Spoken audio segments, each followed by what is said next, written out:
Olá, sou o professor Wilson Duarte, estamos aqui para mais uma videoaula de História e comigo também está o professor intérprete Vinícius. Sejam todos bem-vindos e vamos nessa. Sendo mais uma aula de História, nós estamos aqui justamente para compreender o passado, fazer uma análise desse passado e quais são as implicações desse passado no nosso presente. A nossa aula de hoje, nós vamos analisar o conceito de clássico com base no contexto da antiguidade e da sua utilização na contemporaneidade, ou seja, na nossa modernidade, no que é contemporâneo. Para começo de conversa, nós temos essa imagem. Essa imagem ela remete a um tempo grego. E precisamos observar os detalhes que nela estão. Tanto a simetria, as formas, e assim nós vamos conseguir começar a dialogar com essa antiguidade clássica. Nós vamos ler alguns textos agora, para que você consiga absorver melhor essa ideia de clássico, o que vem a ser esse clássico e como nós, atualmente, utilizamos desses clássicos. Então vamos lá. Clássico é uma palavra derivada do latim clássicos, significado de classe mais alta. A palavra clássico passou a ser sinônimo de grego e latim antigos.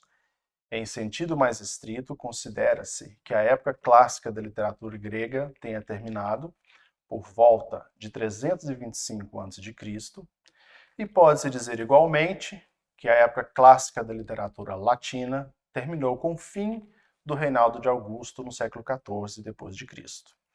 Então, quando nós falamos dessa palavra clássico, seja na história, na literatura, nós estamos nos remetendo a uma certa temporalidade vivida tanto pelos gregos quanto pelos romanos.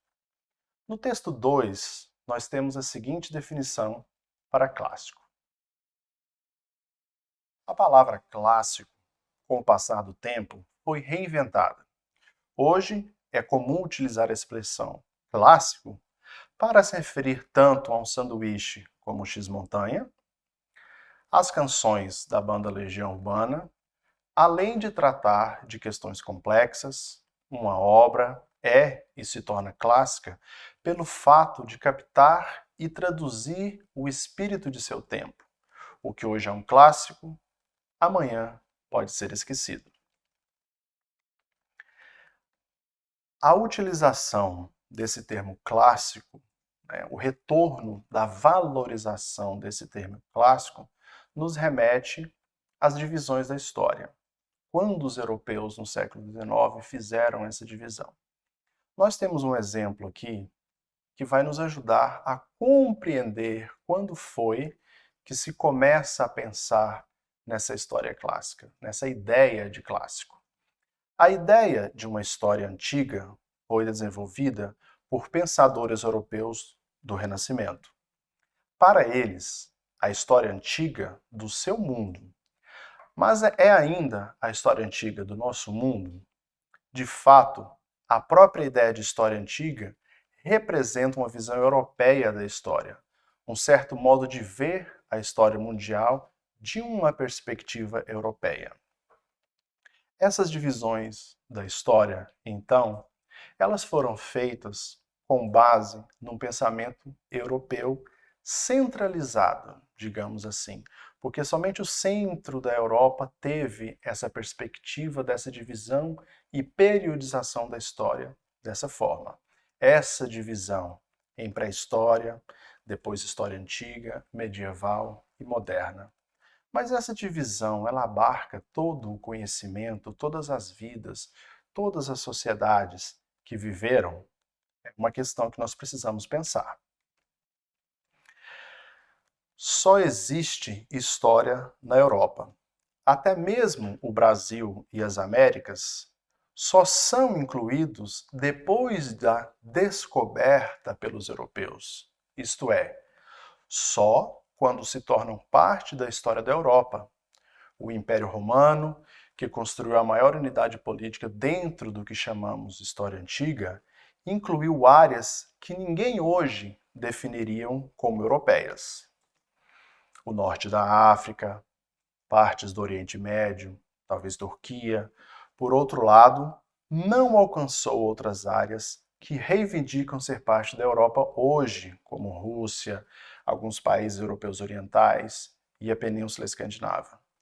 De um modo curioso, a história antiga é eurocêntrica, mas não é, em absoluto, a história da Europa.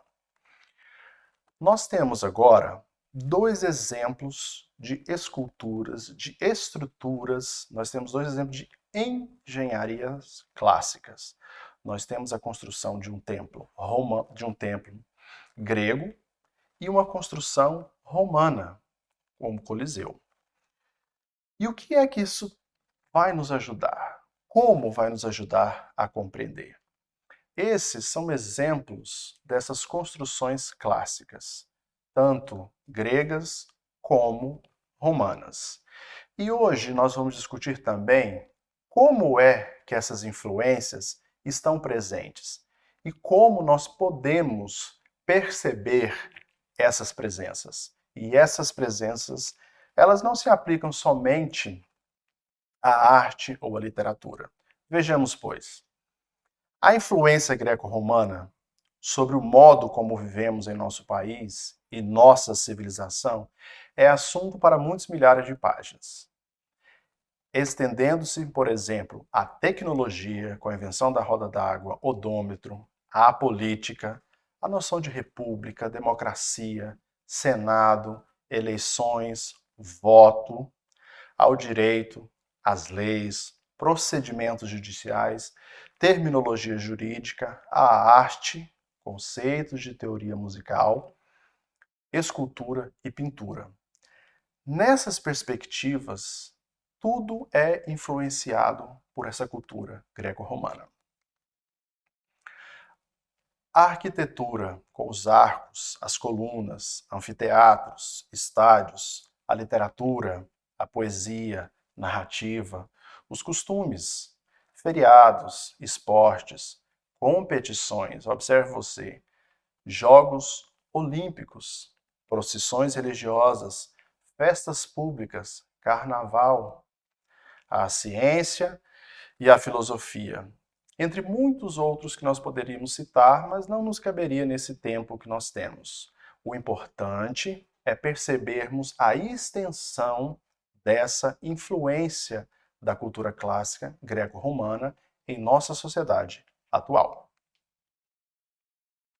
Vejamos alguns pontos onde nos dias atuais podemos encontrar essa influência, seja no mundo e no Brasil.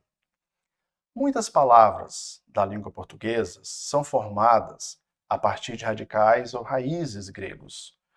Eu vou apresentar para vocês agora uma tabela onde nós temos exemplos dessas raízes, as raízes gregas e o significado em língua portuguesa. Observemos, pois. Nós temos os radicais gregos na língua portuguesa e o seu significado. Eu vou comentar 2 ou 3 para nós não estendermos nesse exemplo. Agro é um radical grego, mas com significado de campo para nós hoje. Bíblio, um radical grego, que significa livro. Cracia, que significa governo para nós hoje. E crono, que significa tempo.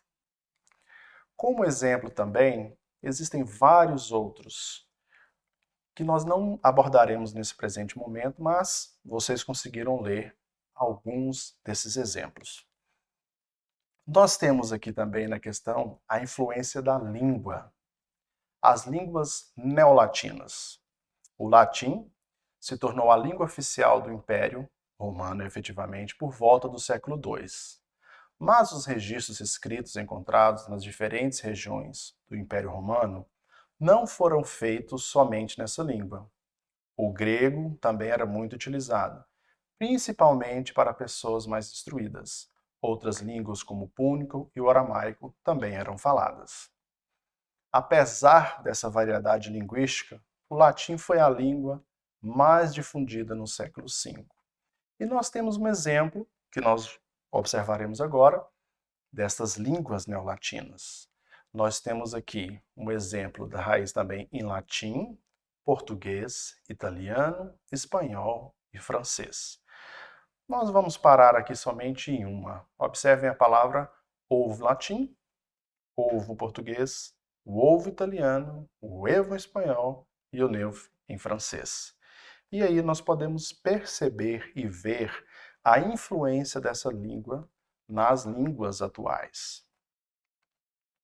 Não podemos deixar de comentar um pouco sobre o direito romano, a importância que teve essa compilação de leis produzidas por esses romanos. O corpo do direito civil. Este trabalho de reinterpretação e compilação de leis romanas deu origem ao corpo do direito civil. E nós temos alguns exemplos aqui também, e até hoje o direito romano ele é estudado nas faculdades de direito. Nesta aula, o objetivo dela foi justamente nós compreendermos algumas características dessa cultura clássica, das culturas clássicas gregas e romanas. Nós tivemos a oportunidade de ponderar um pouco sobre a criação da democracia e essa cultura clássica estar presente na nossa vida. O latim e o direito são legados dessa civilização romana. E como proposta de atividade para vocês, nós indicamos que vocês façam uma pesquisa. Identifiquem e caracterizem os tipos de democracia existentes e identifiquem qual tipo de democracia exercemos no nosso país, pois há uma diferença nessas características das democracias. Esta foi a nossa aula de história de hoje. Esperamos que vocês tenham gostado e possam nos acompanhar na próxima. Até a próxima!